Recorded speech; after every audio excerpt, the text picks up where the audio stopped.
Welcome to What the Flick, everybody. Talking about the left. We good? Sorry, I saw Bart's hand go. Welcome to What the Flick, everybody. Talking about The Leftovers, episode 207, A Most Powerful Adversary, and holy shit. Yeah. Mind blown. Yeah. So, as you put it out, literally and figuratively. so many great moments in this show. My most difficult moment was not, spoiler, Kevin being shot and him squeezing out the alleged antidote. Poisoned. The poison, right. Poisoned, Sorry, yeah. being poisoned, right. He shot himself. Virgil, yeah. Virgil shot himself. But being poisoned and then squirting out the antidote. It was literally when he's got Nora, like she's like, I could maybe come back. And then he's like, I left you a note. And she's like, oh, she was blocking it. You know? Not the thing to say in that particular moment. Totally not the thing to say, yeah. Oof. So yeah, I mean, God, where do we unpack this? So we begin with Nora leaving because he's told her about having the conversation with Patty. And again, Patty at the beginning of the season, and they even brought this back in last week's previously on, said, well, if you trusted your family, you would tell them about me. That's right. And in the moment that he does, she's like, well, that was a mistake. Why'd you do that? Yeah. You know, so. And I don't take her as a reliable narrator. I don't assume that she's telling the truth. Do you assume? She's a trickster, I think. Yeah. Yeah. What do we think of, but Lori is wrong, right? Sort of, don't you, like, I mean, he's not it's not a psychotic episode. Do we know that? I think there's plenty of evidence on both sides. I think you could make the argument that everything that is playing out is going on in his head. Well, yeah, when she said it, I thought that actually makes more sense than almost anything else on this show. That, oh yeah, what if these people are just, mentally unbalanced? But what if if it's a poison and the antidote is delivered by the grandson, which we expect to happen, but it's the leftovers and maybe it won't. Or he's taking her to the mom. I thought he might be dragging him to his mother. Well, at the hospital. Maybe, yeah. but I mean, there's going to be some resuscitation. If we don't think that Virgil was just in this to kill Kevin and then kill himself. Virgil thinks that he is sacrificing himself, I think, in some way for Kevin. Well, he's his guide, right? He's his guide, so maybe he has to be also dead. But if Kevin just comes back, then I was tempted to believe that would prove Lori wrong because Kevin came back and Virgil would have helped him. But maybe he's just a guy who took poison and the grandson delivered an antidote and he's still alive. Yeah, you're assuming that Virgil's also not nuts. Right, so Virgil's nuts and the grandson just is probably not nuts, but is fully committed to believing this. Yeah, well, and at the moment the grandson is just fully committed to making sure that Kevin doesn't die. Right, but he knew. I think it's clear that the grandson is bought in. Well, that's true. They Because were sad, he didn't want him he's to. like, oh, you're really going to do this, Grandpa? You're going to leave, But I think what's great about the show is that they're giving you both options. Yeah, true. They're laying them out and they're saying, look, I thought that scene with the lawyer was incredible, where she's telling him, look, everyone's mind is crying out for something to believe in right now, and it is easier to believe in superstition and magic than it is to deal with the pain of reality, and not knowing. And I felt like that's almost the thesis of the whole show, is what happens. Yeah, how do we fill in that space and how do we cope, But obviously we have some fascinating questions the show hasn't answered, as in what exactly did Virgil do to John and why did John go to prison? I think and where is Laurie's son?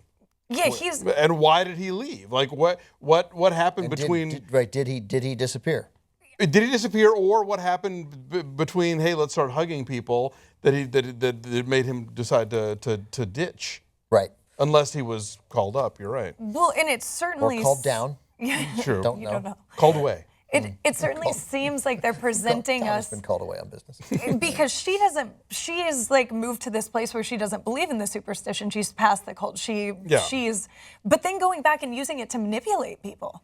Do you know what I mean? That whole conversation that they replay where it's we're taking it away and we're giving them nothing to believe in. But I mean, at some point, if you don't believe that, are you just manipulating people? Are you just as bad as? Well, I referenced a couple weeks ago the musical The Book of Mormon, which I kind of takes the attitude of that religion itself can be a pain and can lead people to do terrible things, but it's also a way to coerce people to act in their own best interests because somebody else is telling you to do it and commanding it in a way that you feel like you have to.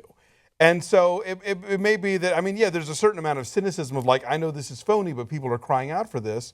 But at the same time, if people are crying out for a placebo and you can offer them that placebo in a way that isn't, that you aren't gouging them for money for it, that you aren't exploiting them in some way or another, then give them the placebo, you know. I mean, there's a case to be made for that being okay, I think.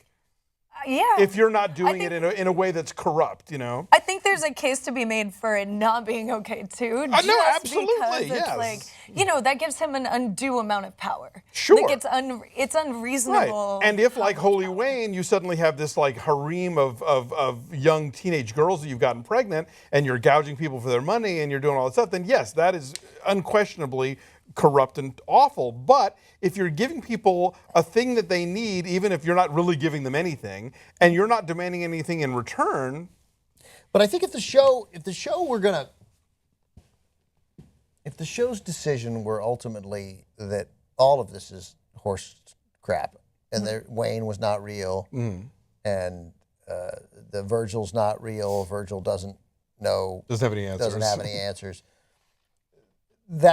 I hope that's not, then I'd be back on the Damon Lindelof, come on, man. Because the show is predicated on something, like I'm from the reality-based community, fully, right? I don't believe any of this stuff. Except this is a show where 142 million people vanished. Yeah. So something happened, something unexplained by anyone from the reality-based community. It's not, we have nothing to say here. I can't answer it. We've talked about this show as being a response to 9/11. Or I mean, the novel certainly was. I think the show is too. About how do people respond when this awful thing happens and there's no easy answers, and how do you move on? And I think a case could be made that we as a people got hornswoggled into a completely ridiculous war in two countries that didn't do anything.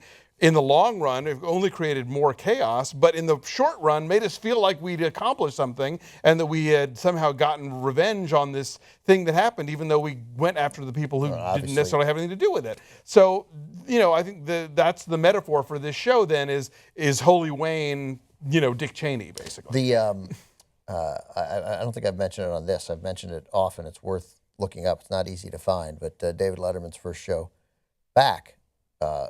After 9/11 was with Dan Rather. And that's the show that Rather broke down and cried, and they held hands for a little bit. It's a really powerful moment of broadcasting. But I remembered it for that power. What I didn't remember is for what they said, and knowing that these are two reasonable people who both think that, to some extent, that George Bush is just about the dumbest person we've ever put into the Oval Office. Both of them, at that time, say in that conversation why it's so relevant to hear.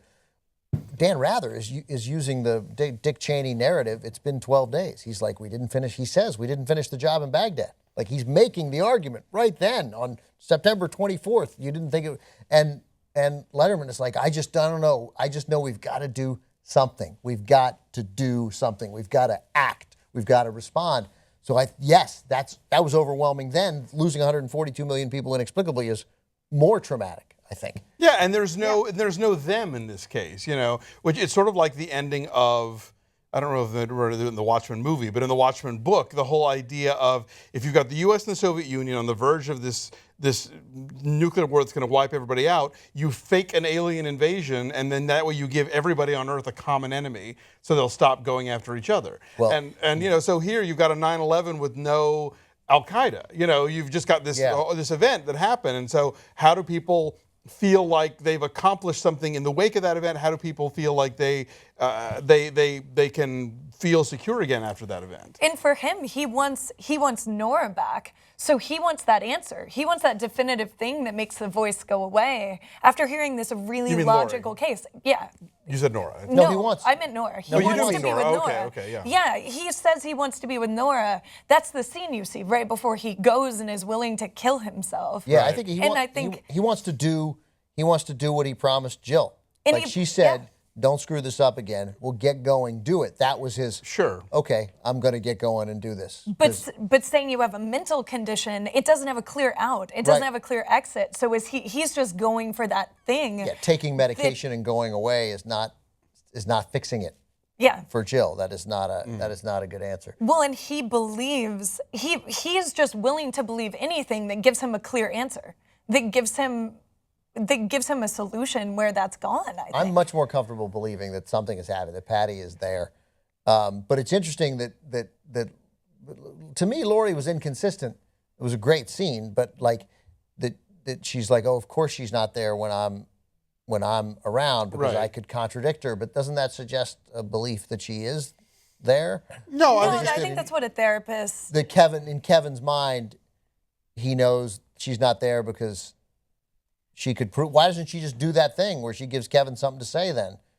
Because she won't come around. Yeah, because, I think is what she's saying. Yeah, that's the thing. It's like, yeah, you're if Kevin has this imaginary friend who Lori knew when she was alive, she's not going to appear around Kevin when Lori's there because Lori could ask the questions that would make it clear. But why doesn't she ask Kevin and say, Kevin, go ask her this? Because maybe that she feels that would be enabling, his delusion. I don't know. That seems solvable to me in that scheme, given that circumstance. But I think the idea of the show is just that they're presenting a world where you can believe that it could be true. It's not that the opposite isn't true. It's not that they're saying factually. I mean, realistically, those girls probably just got sucked into a giant crater in the earth. They didn't disappear. The earth split open and all the water's gone. In an earthquake, and the water's gone and they're gone. Exactly. Like there's logic to it.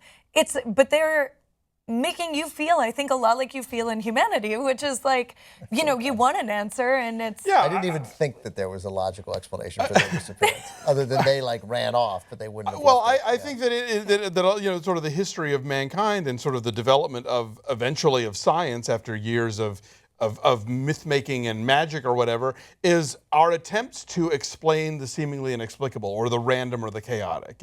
Oh, a dragon is swallowing the sun. That's why we have an eclipse, Yeah. And so this just may be a thing where even with something that's enormously inexplicable, we will still try to explain it. We will still try to salve our wounds through any means necessary. And we will still try to apply some sort of logic to something to which logic has no bearing. I don't know. What about the handprint? Is he going to pay for that? That's going to fuck him over. I think so. There was no getting out of it, And yeah. I'm such a bad TV viewer. It's amazing because I didn't get that he was trying to kill himself, which got explained. And of course they vanished in the earthquake, just like the prehistoric people were buried in their caves. Right. I think that's why they showed it to us. Yeah, that was my assumption. But at the same time, I think you're right that they're making a case for the superstition being real just as heavily as they're making a case for. So that's what I think is incredible about it, because I can believe both. And they have Virgil, and some might be true and some not. Right? And now they have Virgil walking him through hell. It's Dante. They're taking us to this guide. This guide is going with him, theoretically, if we don't believe that he killed himself because he molested John, which is what I took it. I think there's no question that's what it is. I don't think, I heard him. I think that only means one thing. But then why did John go to jail? Or John came back and... how is John, having gone to jail, connected to this? Does he have a limp? He did shoot him. I mean, if he... Yeah. John came back and shot him multiple times. Yeah. So I totally didn't even make the Virgil connection. That's sitting right there. Yeah, right, totally, yeah. And I think, again, that's maybe the challenge of this show is that it's asking us as viewers to put aside what seems like an easier, way of attributing things to something weirdly superstitious or magical and just be cold, hard logicians about it, Or they're telling you, the reality is that we don't have the answers. So we can put as much as we want to into whatever we want to, but we're never going to know what happens. Yeah, I mean, that's maybe the Damon Lindelof thing of try all you want. This is just a thing that happened, and it either makes sense or it doesn't, and that's how the world And I say that as I was totally satisfied with everything about Lost. Everything, except for its infrequency of airing. All right, we got to go. Great stuff. We think some machination of us will be back next week to talk about episode 8. That's because we're wrapping up 3 in a month. Yeah, I know. That's it. Yikes. Have we been renewed for season 3? Do we know? Oh, please. I mean, come on. I Now I'm hope scared. I so. just scared myself. God. People are talking about this show. I think even people who kind of poo-pooed the first season are coming around. Us. I was always on board, but no, I know not everybody was. Yeah, I was not. So, I'm so on board. I'm now I would be devastated if they. on board. All right, guys. Thanks for watching.